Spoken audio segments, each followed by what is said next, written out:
कवारे विफाकी वजीर रेलवे शेख रशीद अहमद के रिमांड अब भी है बरकरार। मारूफ अदाकारा और मॉडल आयशा उमर भी शेख रशीद से शादी की ख्वाह, मगर शेख साहब तो उन्हें जानते ही नहीं। लाहौर में प्रेस कॉन्फ्रेंस के दौरान एक सहाफी ने शेख रशीद से इस हवाले से इस्तफसार किया तो उन्होंने लाइल्मी का इजहार किया।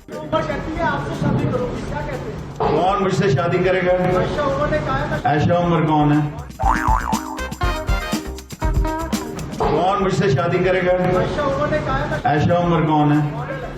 चलो।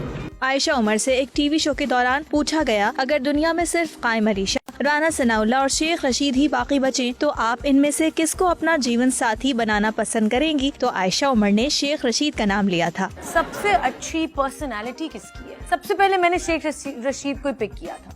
I think I would. He's entertaining also. Yes. He's funny. Good sense of humor. Good sense of humor. Happy-go-lucky, Light-hearted. yes. एक सीट भी है पॉलिटिकल पार्टी में। एक ही I'll seat marry Sheikh Rashid. Sheikh Rashid. Ayesha Umar का कहना था कि शेख रशीद दिलचस्प और नर्म दिल इंसान हैं। उनकी हिस्से मज़ा भी आला है। ताहम आयशा उमर ने कहा है कि वो हकीकत में अभी शादी नहीं करना चाहती।